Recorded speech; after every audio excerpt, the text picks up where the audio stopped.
Hey English 400, I'm Raquel. And I'm Amanda. And for our final project, as you can see, we decided to do a video essay and we're going to analyze the film Get Out for you guys. Feminist Theory. So we'll focus a lot on Rose roles and Missy's roles and how the film subverts traditional ideas of femininity and power. Specifically, we're looking at how the patriarchy is being used in this film because it's, again, a very prominent part of it. Yeah, and, to go off of that, when we're first introduced to Rose as a character, she's just like the innocent girlfriend, wanting to bring her boyfriend, over to meet her family for the first time. And, basically, and, this may contain spoilers, guys, but, until, that scene where Chris is like, I want to go, and Rose is, digging for the keys in her purse, and she's like, babe, I can't find them, trying to find them. And then Chris looks over, and Rose literally, has the keys, wrapped around her finger, being like, babe, I can't give them to you. That, shocked me the first time I was watching that. But, basically, up until that point, we think, Rose is, this very, innocent and clueless character. She doesn't have anything to do with, her family. And, later on in the film, it's exposed that, Rose is actually kind of, in a way, my personal opinion, but one of the most powerful characters because she's the one that's actually manipulating not only Chris but her previous partners, and is the one that's luring them to the family, and kind of has that power dynamic of being in charge and gathering the next victims, and I think it really shows and it kind of takes a turn on traditional tropes, being she's the woman, she's actually has kind of one of the most powerful roles in this film. See, I have a slightly different opinion about Rose. I think, well, I do think Rose is very powerful as bait to the family because she is bringing in the bodies to be having that surgical transfer. But I think this film does hit on the point that we can never see a female character with this type of power survive.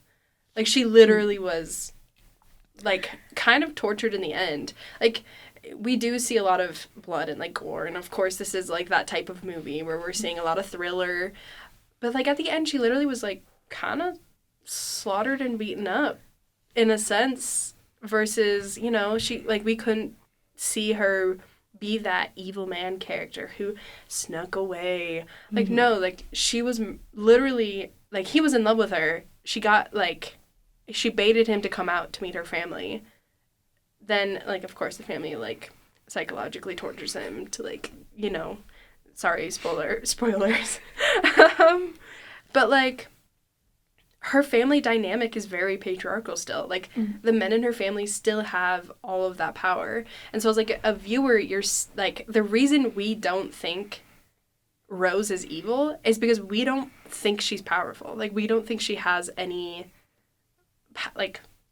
power over her family or the decisions that are made in her family. We see her dad, who's a surgical, he literally is a surgeon. Sorry, I didn't mean to say surgical.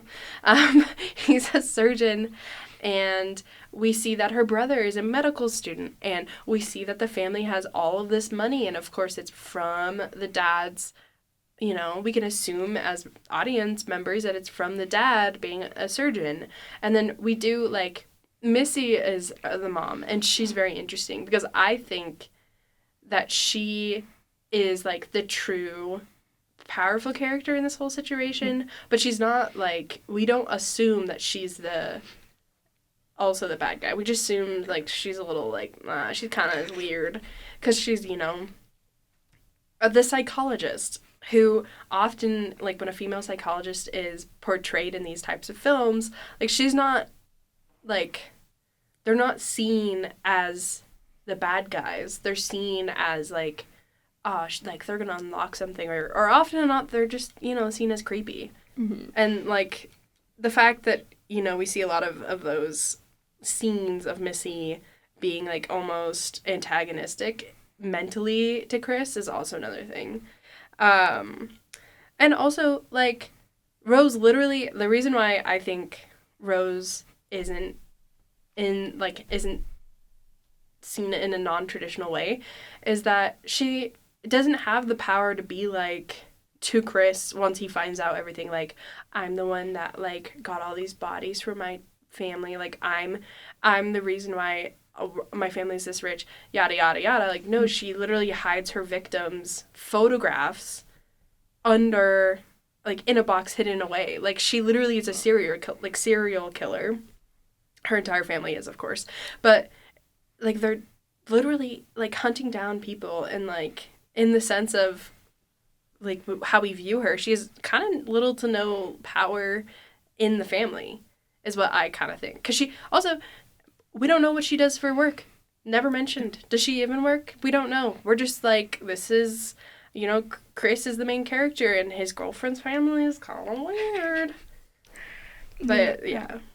And, you know, yeah, like going off of that, like how you mentioned Missy too, like, I think, like, yeah, like realizing on that now, I mean, Missy does kind of, she's like a really crucial part to like basically like the whole plan, because as you were mentioning before, you know, we kind of are introduced to her as kind of like, oh, you know, normal like family, you know, she is like your typical like nurturing like mom, you know, just like, you know, any like other like character in family. But, you know, yeah, we do get introduced that she is like a hypnotherapist. And, you know, even early on in the film, she's always like, she notices, you know, that Chris has a smoking habit. And she's like, oh, you know, you should stop by. Like, I can, you know, take care of that for you. Um, and we see Chris, like, you know, oh, like, no, I'm good. Like, no thanks. And, you know, she kind of, like, pushes that idea, like, and even, like, the dad steps into it and is like, oh, yeah, like, she can get rid of that for you, like, super quickly. And so we think, okay, like, she's there to help. But, you know, really, again, she ends up manipulating Chris, and, you know, like, the whole scene with, like, the teacup and all of that, um, and, you know, kind of, like, takes Chris into, like, what's known as the sunken place, um, which, you know, kind of, like, is, like, if Missy wasn't able to, like, do that, um, like, I feel like there wouldn't be, like, none of this would be able to happen. Mm-hmm. Like, the whole, like, procedure and everything and what they go through. So, like, yeah, she's kind of, like, almost, like, the foundation, I would say, of, like, creating, like, you know, getting everyone into, like, this, like, vulnerable, like, state where, like, they can't, like, do anything. Mm-hmm. Like, speaking on that too, like a little bit back on this, where I was kind of saying like Rose is the bait. Mm. I feel like Rose is the bait and Missy's the trap, in the sense, and like it's kind of like bringing honey. What is it? What is this? There's a saying. I don't remember the saying. Sorry, everybody. But it's kind of like, you know, he gets trapped into the situation by both Rose and Missy, and then like, the creepy thing about this is, now that I'm thinking about this and mentioning, like, Chris's smoking habit, like, what if they were trying to make him not addicted to it, so when they did the surgery, like, the person they transferred in wasn't addicted and had a healthy body? Really creepy Ooh. to think about this. But I definitely think I get what you're talking about, where, like, she kind of is the reason, like, psychologically, that they, instead of, like, physically harming the body, so we kind of do see them in the very beginning of the film. This is not really spoilers. It's like the first 3 minutes. We see a man get kidnapped by these two guys and thrown into a trunk. And then we see him again, and he has, like, you can see the bruising on his face. And so we could assume that, like, the parents, the Armitage family, even though the brother is very violent, and we do see him, like, kind of, like, try and violently push, you know, like, fight Chris in a sense before, like, anything weird was happening. And, like, of course, like, Missy was like, no, don't do that, like, why are you doing that, like, that's so rude, like, and then she's like apologizing, yada yada. Anyway, back to this, is that the Armitage family was getting people so, like, capturing their mental capacity versus, like, mental torture versus physical torture to get people perfect bodies, which, again, pretty creepy. Yeah. Just saying. No, and yeah, no, like looking at like this as a whole, I mean, it's so interesting because yeah, it kind of like obviously like a as a creative decision like by like Jordan Peele, to kind of have like that, like it takes a twist on like, traditional like feminine like characteristics that we, and expectations that we see of like having like, these like gentle and like kind of like caring like female characters, and kind of creating like a sense of like more power, or like a sense of like them kind of in a way like being like a little like ruthless. I mean, if we use like Missy as an example again, like that's crazy, like for her to just kind of have like that control like over like someone else just like that, just from like a teacup. So I thought that, yeah, like that was really interesting. Mm-hmm. And I feel like another trope that is common when we see in these films that are like negatively impact like female viewers in a sense is that they kind of were like Black Widowy ish when we start to realize like how like brutal they are, because like we get the bait, we get the trap, right, and then we have that switch before like Chris is taken to like be surgically handled or whatever.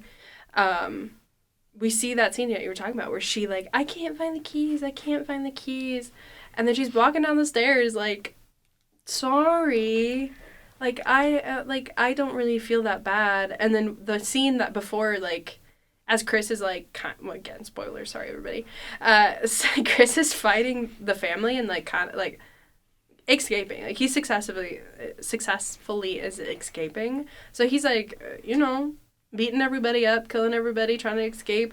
And Rose, we see the scene where she's like serial killer opening the box. We see her putting the photos back in, she has her headphones in. Black Widow, like she was like, I succeeded, now I'm gonna put his photo with my collection, and I'm gonna start my new profile to find my next victim. Like Black Widow, like that's like all that I see in that film, is that like idea, is that. But we kind of started Psychoanalysis already, but why don't you introduce it? Yeah, the whole film is really like there's so much like psychological like events going on, but we get introduced of like psychoanalysis through kind of like Chris's trauma as like a young kid. And we see that basically for the first time when Chris is being hypnotized by Missy, and he has to basically like relive like the night that his mom died, where he was like, the scene shows him like in bed, like watching like TV, and like, entering like, the sunken place, and having to relive like that whole experience and that trauma that came with it. But I think it's also kind of like an interesting thing as well of, because, when Missy's like taking him to the sunken place with the teacup and everything, it's having it, like the event that he's taken to, like the night his mom died, and, because it's explained in the film as well, but he didn't really like do anything, and so he kind of like carries like this guilt with him that he wasn't able to like do anything for his mom, and almost kind of like blames himself a little bit.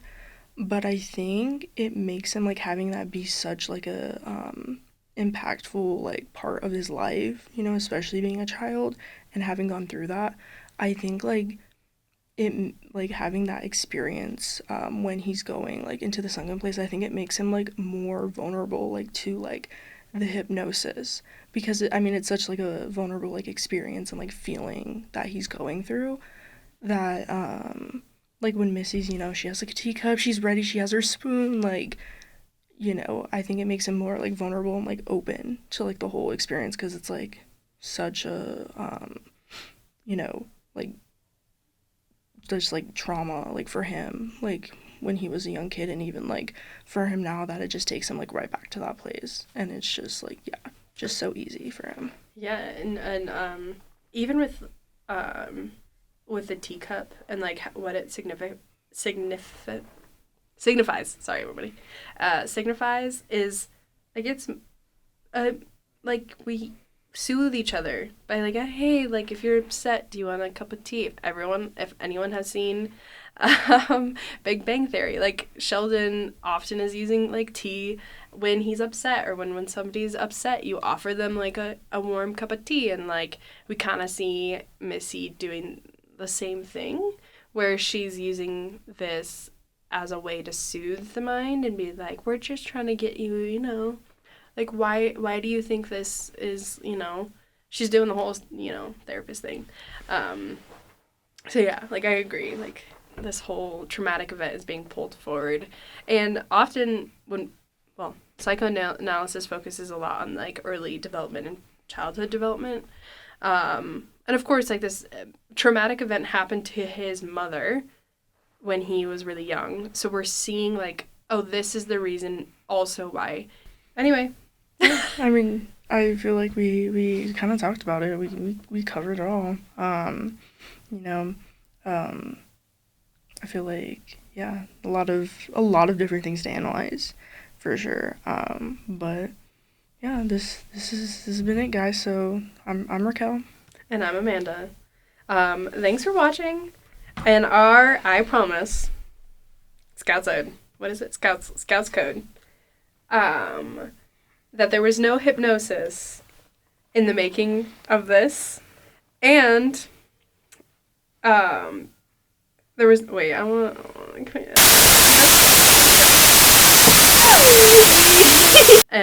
thanks for watching our video essay.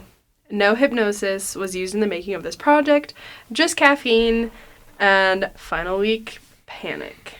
And, you know, if you guys are watching this for the first time especially, we would recommend a group viewing of Get Out. You know, wonderful film, especially if you get scared easily. Maybe grab some friends, grab some blankets, some popcorn.